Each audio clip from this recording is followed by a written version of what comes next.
I had this analogy with another guest the other day. In real life, walking along the street and you see, you know, a bum on the side of the street in a bin covered in shit, and he pops open the bin and goes, "I fucking hate you, you twat." What are you going to do in real life? It's like, well, I'm not going to give you my time. Look at you. You know, you're just a waste of space. Walk on, move on. And very, very easy, probably easier to do in real life, in kind of the real world than it is to do online, because they're, you know, it's black and white. It's there. It's like, well, no, Have you how ever dare have you ever seen that Ricky Gervais sketch where he's talking about social media, and he says that, you know, it's like having a some kind of advert in your local town. You see it, and it's advertising guitar lessons with a number, and you get on the phone and say, "You advertise? Are you doing guitar lessons?" "Yeah." "I don't want fucking guitar lessons." It's like, fucking long guitar lessons.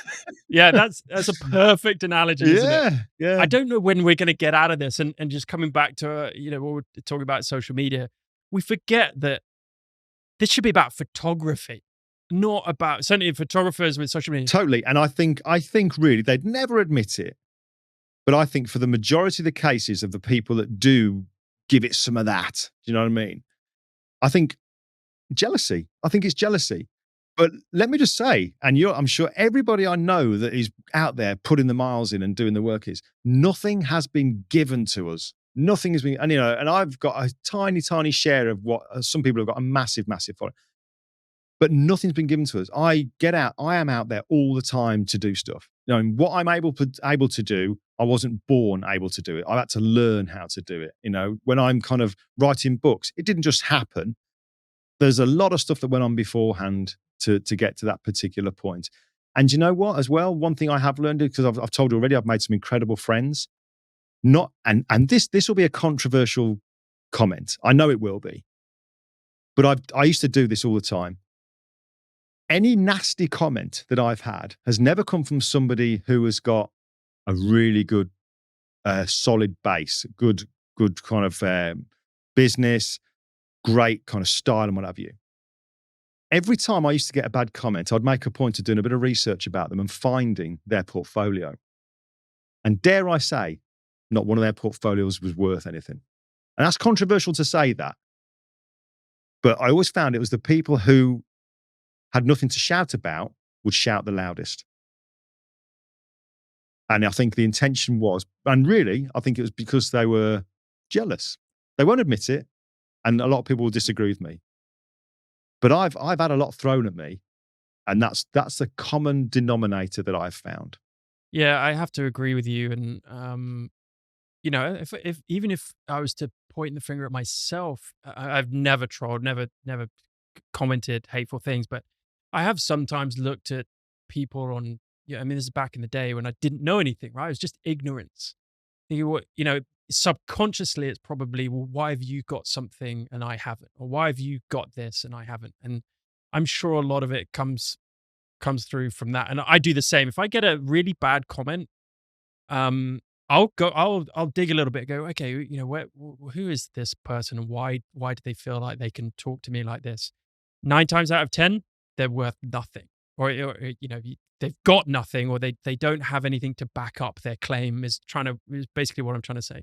Yeah, I know exactly what you mean. And maybe that sounds to some people listening now or watching that sound a little bit arrogant, but believe me, it isn't. It really isn't. You know, it's when you say that there, Matt, I can totally relate to it. When you look at some people's work, you think, hold on a second. You know, why did you feel it was okay to even say that in the first place? Because now you've got my backup and I've got a really good memory. And if I ever meet you and you want some help, I probably will help you, but you'd have to really squeeze it out of me to help you or to give you the best I possibly could. If you'd have just said, well, if you've got some, we're all human. You know, none of us are infallible. If we see something online, we might occasionally go, well, that's bloody rubbish, that is. You know what I mean? Nobody's a saint. You might look at it and go, oh, don't like that. And we don't go on the keyboard and go, here, I don't like that. Do you know what I mean? Well, if you've got nothing to say, don't bother saying it. Nothing nice to say. Why, you know, just you don't need Guitar to say lessons. it. Yeah, exactly. Yeah, because sometimes you'll get comments and you think, all right, okay, so now that you've said that, what do you expect to happen? What do you want me to do? Well, I just thought I'd tell you. Did you need to? Did you really need to, waste your time telling me that because I'm just going to go delete. And you're not going to get that time back. You didn't need to do that. Did it help anyone? Did it help you? Did it help Exactly. Yeah. me? What have you gained from that? Have you learned anything from it? Do you feel better? Do you feel better for that? Do you know what I mean? Also, go and do something better. Like Yeah. this, the world is a wonderful place. And Why are let's you just say spending though, your time? let's just say this is the minority. Oh, of course. It's Yeah, yeah, yeah, yeah. absolutely Yeah. the minority. But unfortunately, Not on Twitter, but yeah, no news is good news. You remember you could have 1,000. I keep on my email my email. I've got one folder called thank yous, and every time somebody emails me to say thank you or I really enjoy that, I drag it in there because you can get 1,000 thank yous. You get one comment that can get to you a little bit. Take a pause. Let's dive into the thank you folder. Scroll through, random, pick one, bang. I feel better now. That's all right. No, that's the reality. That guy's an idiot. That's the reality. So you have to remind yourself of that. But yeah, those the occasional ones can get to you. But it's life. That's anti-social media for you. yeah.